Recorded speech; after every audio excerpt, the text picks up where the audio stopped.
Welcome back to my channel. This is Elle, and today I am planning in my Wonderland222 weekly.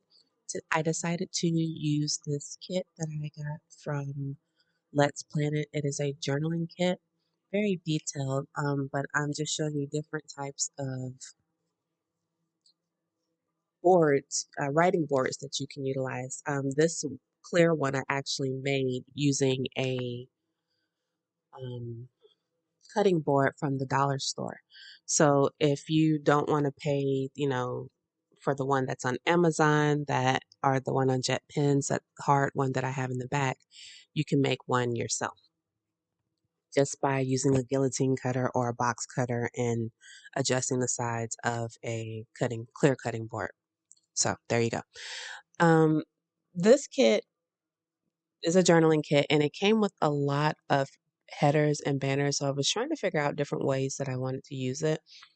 Sometimes what annoys me the most about not having a kit cut to the sides of the Wonderland is if you notice the boxes just don't reach. It's like just like one box short, like one 3.9 millimeters short. So it doesn't bother me as much as it did last year when I first got the planner.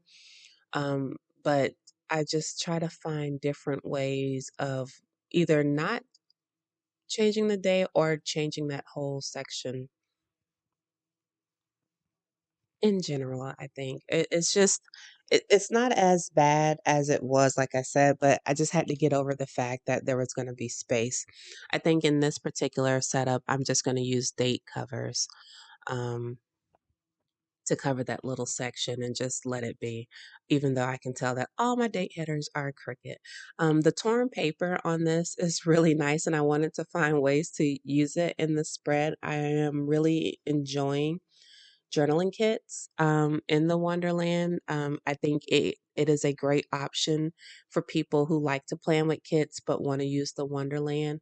It just gives you different alternatives to planning. And I think journaling kits are just universal anyway. So if you haven't tried one yet, find a shop that you like and try a journaling kit.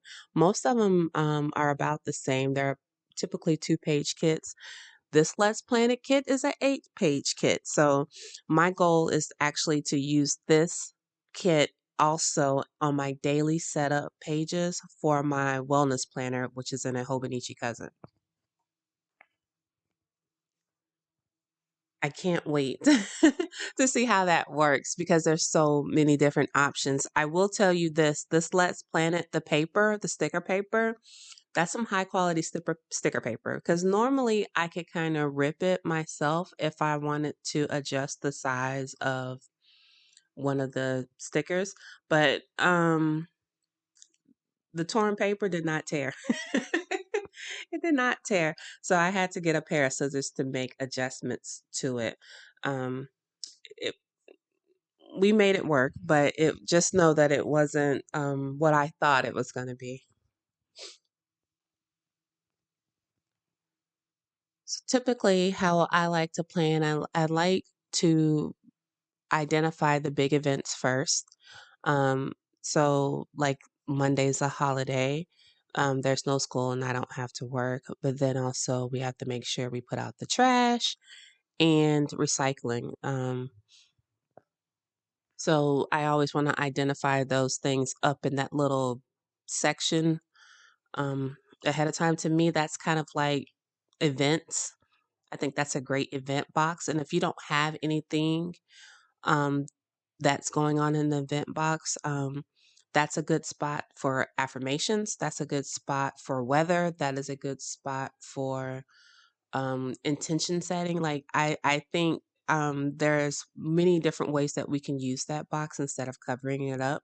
And I know that I did a lot of covering up over the years, so I found ways to make it work.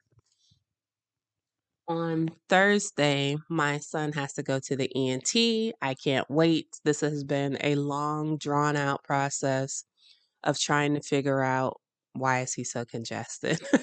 So that is an important event, but really the majority of the week is pretty lax.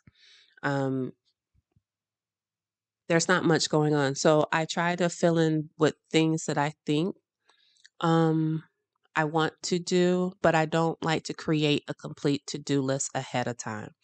Now, Sunday, I completely jacked this up, and after I finished recording the video, I realized that the Jaguar game is actually on Saturday. It is not on Sunday, so I will address that and fix it. But even here, like I said, I like to just my intention is to set up the foundation of the page. I don't need to identify on Saturday when I'm creating my planner set up for the week. I don't need to identify every single thing that I want to do, because I think sometimes that is a recipe for disaster that puts us in the situation of when plans change that we're exiting out, and sometimes that can be a demotivator.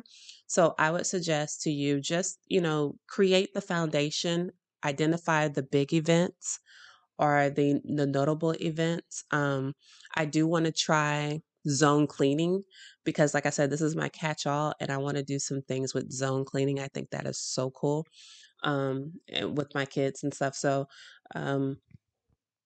maybe the next setup, I want to try the different zones, but I don't want to get so detailed on the weeks of you need to do this on Monday, you need to do this on Tuesday overall, because it doesn't leave room for life, right? Because life happens. Saturday, I'm going to my first planner meetup in literally maybe 4 years. Like I have not been to a planner meetup in about 4 years. So I'm excited because it's here in Jacksonville. Well, actually, I'm outside of Jacksonville, but it's close enough. So I can't wait to attend that. And then also, I want to do my intention settings for the next phase. If you follow astrology, you know that Saturday is a new moon. And because it's a new moon, it's a perfect cycle of 28 days. It's a great time for intention setting or goal setting. And this is my point. Like, I'm intentionally leaving space on things. Like, I know that on Wednesday, I need to pay bills because that's the date that my husband gets paid. And he has to put his contribution. That's so funny when I think of that. When I put TCO in my planner, that's Tim's contribution. So we can pay the two bills that need to be paid. Well, actually, it's only one bill. It's Xfinity. Chase is mine, but and then I'm getting better in meal planning for my kids. I am on a journey for a healthier lifestyle, so my meals are different from my kids' meals. So it makes it easier for me if I know or I have an idea of what the little people are going to eat.